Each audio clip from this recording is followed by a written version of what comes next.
Bonjour la famille, je vais vous passer un petit message d'encouragement entre nous chrétiens, entre la famille.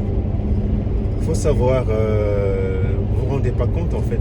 Moi je me suis rendu compte d'une chose, que quand je suis dans le péché, c'est à ce moment-là que j'ai du mal à me mettre à genoux et de prier. Vous vous rendez compte?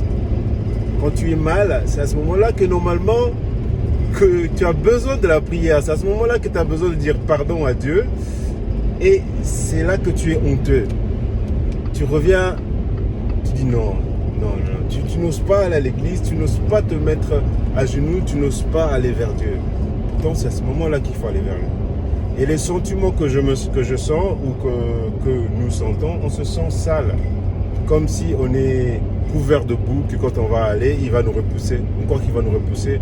On croit qu'il va nous juger. Et comme on ne veut pas être jugé.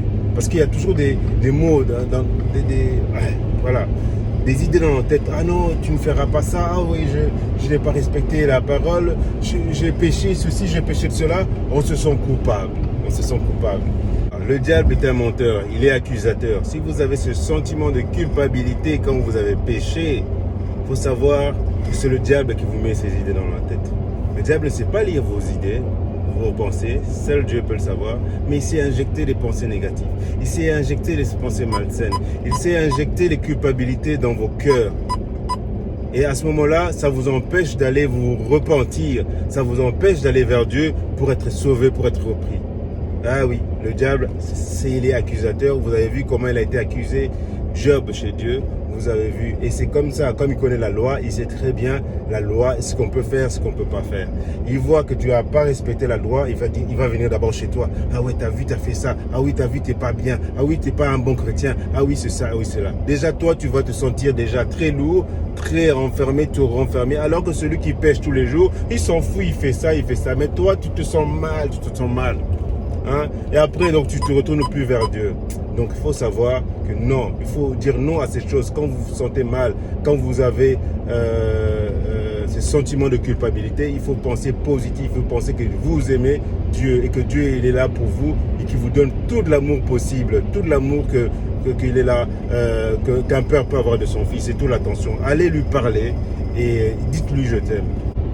Rappelez-vous que Dieu nous aime, Dieu t'aime. Il est venu vers nous en sachant qu'on est pécheurs. Il nous a pris dans les bras alors qu'on était dans la boue.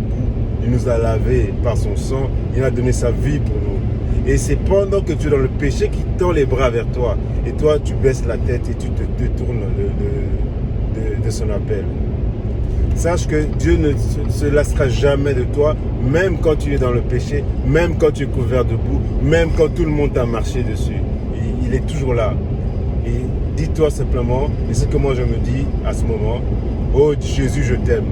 Jésus je t'aime. Ce mot-là, même quand tu te sens incapable de cet amour, que tu te sens ne pas mériter cet amour, ben sache-le, lui, il te la donne.